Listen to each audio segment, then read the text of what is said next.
10 অক্টোবৰত প্ৰায় 8-9 হাজাৰ শিক্ষকৰ নিযুক্তি হ'ব। শিক্ষকৰ প্ৰতি বছৰে ৰিটায়াৰমেণ্টটো হয়, গতিকে আমি নিযুক্তি দিয়াৰ চেষ্টা কৰোঁ।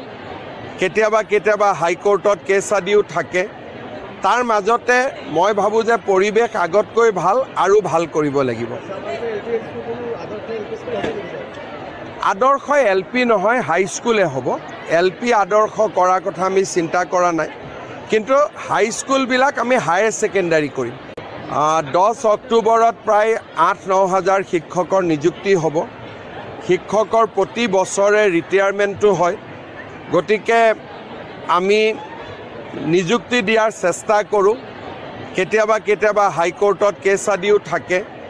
তাৰ মাজতে মই ভাবোঁ যে পৰিৱেশ আগতকৈ ভাল আৰু ভাল কৰিব লাগিব।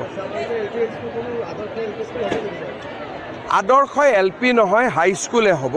LP আদৰ্শ কৰাৰ কথা আমি চিন্তা কৰা নাই, কিন্তু হাইস্কুলবিলাক আমি হায়াৰ ছেকেণ্ডাৰী কৰিম। 10 অক্টোবৰত প্ৰায় 8-9 হাজাৰ শিক্ষকৰ নিযুক্তি হ'ব। শিক্ষকৰ প্ৰতি বছৰে ৰিটায়াৰমেণ্টটো হয়, গতিকে আমি নিযুক্তি দিয়াৰ চেষ্টা কৰোঁ। কেতিয়াবা হাইকোৰ্টত কেছ আদিও থাকে। তাৰ মাজতে মই ভাবোঁ যে পৰিৱেশ আগতকৈ ভাল আৰু ভাল কৰিব লাগিব। আদৰ্শ LP নহয়, হাইস্কুলে হ'ব। LP আদৰ্শ কৰাৰ কথা আমি চিন্তা কৰা নাই, কিন্তু হাইস্কুলবিলাক আমি হায়াৰ ছেকেণ্ডাৰী কৰিম। 10 অক্টোবৰত প্ৰায় 8-9 হাজাৰ শিক্ষকৰ নিযুক্তি হ'ব। শিক্ষকৰ প্ৰতি বছৰে ৰিটায়াৰমেণ্টটো হয়, গতিকে আমি নিযুক্তি দিয়াৰ চেষ্টা কৰোঁ। কেতিয়াবা হাইকোৰ্টত কেছ আদিও থাকে। তাৰ মাজতে মই ভাবোঁ যে পৰিৱেশ আগতকৈ ভাল আৰু ভাল কৰিব লাগিব।